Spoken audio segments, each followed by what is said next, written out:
अगर आप pregnancy plan कर रहे हैं या फिर ऑलरेडी प्रेग्नेंट है तो आपके दिमाग में हमेशा ये डर बना रहता है कि ऐसी कौन सी मेडिसिन है जो मुझे नहीं लेनी चाहिए जिससे मेरे बेबी को नुकसान हो सकता है, या फिर ऐसी कौन सी मेडिसिन है जो मुझे ज़रूर से लेनी चाहिए।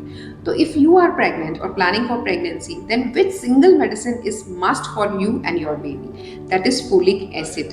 ये फोलिक एसिड विटामिन B9 होता है और रिसर्च और स्टडीज़ में ये देखा गया है कि जहाँ पर बच्चों में डेवलपमेंटल डिफेक्ट होने के, स्पेशली ब्रेन से रिलेटेड जो डिफेक्ट्स थे, यानी जिसको हम लोग न्यूरल ट्यूब डिफेक्ट बोलते हैं, वो जहाँ पे हाई रिस्क जोन था, वहाँ पे जब फोलिक एसिड को प्रेग्नेंट विमेन में इंट्रोड्यूस किया गया तो 80% चांसेस कम हो गए बच्चों में डेवलपमेंटल डिफेक्ट और न्यूरल ट्यूब डिफेक्ट होने के।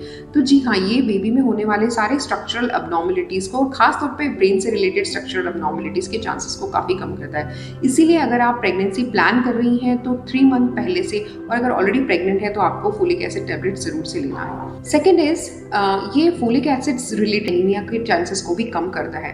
एनीमिया का मतलब कई लोग जानते हैं, कई लोग नहीं जानते। मतलब हमारी बॉडी में हीमोग्लोबिन लेवल का लो हो जाना, जिसको हम लोग एनीमिया बोलते हैं। ये बहुत सारे डेफिशिएंसीज की वजह से होता है। इसमें से आयरन डेफिशिएंसी मोस्ट कॉमन है हमारी कंट्री में, और सेकंड नंबर है फोलिक एसिड डेफिशिएंसी से भी होता है। तो अगर आप फोलिक एसिड को रेगुलर अपनी डाइट में और मेडिसिन फॉर्म में लेते हैं तो इससे होने वाले एनीमिया के चांसेस बहुत कम हो जाते हैं। नेक्स्ट जो है, फोलिक एसिड में एंटी इन्फ्लेमेटरी प्रॉपर्टीज होती है, तो इसीलिए ये बॉडी में होने वाले और स्पेशली स्किन में होने वाले इन्फ्लेमेशन को बहुत कम करता है। आपने अक्सर देखा होगा कि प्रेगनेंसी में कई बार फेस पे बहुत बटरफ्लाई मार्क बन जाते हैं, पिगमेंटेशन हो जाता है, जिसे हम लोग क्लोएज्मा बोलते हैं। तो फोलिक एसिड अगर आप इंट्रोड्यूस करते हैं अपनी डाइट में और मेडिसिन फॉर्म में तो इससे क्लोएज्मा के चांसेस बहुत कम हो जाते हैं, क्योंकि ये हार्मोन के बैलेंस को सही रखता है। और दूसरा, उससे रिलेटेड, प्रेगनेंसी से रिलेटेड होने वाले एक्ने और पिंपल्स को भी बहुत कम करता है। नेक्स्ट, फोलिक एसिड जो है वो हमारे हेयर की ग्रोथ के लिए बहुत इंपॉर्टेंट है, क्योंकि फोलिक एसिड हमारी बॉडी में जो प्रोटीन पाया जाता है, बालों में स्पेशली जो प्रोटीन होता है जिसे हम लोग केराटिन कहते हैं, उसकी ग्रोथ को बढ़ाता है।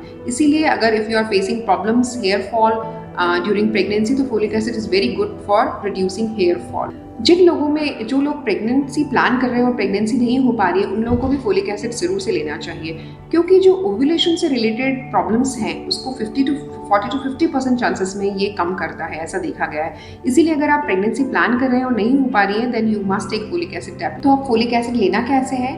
तो डाइट से हमें फोलिक एसिड मिलता है, बट ये मार्केट में इजीली टैबलेट फॉर्म में अवेलेबल है, जिसमें 5 मिलीग्राम डोज होता है। तो आप अपने डॉक्टर के प्रिस्क्रिप्शन से या उनकी सलाह से फोलिक एसिड को अपनी डाइट में इंक्लूड कर सकते हैं।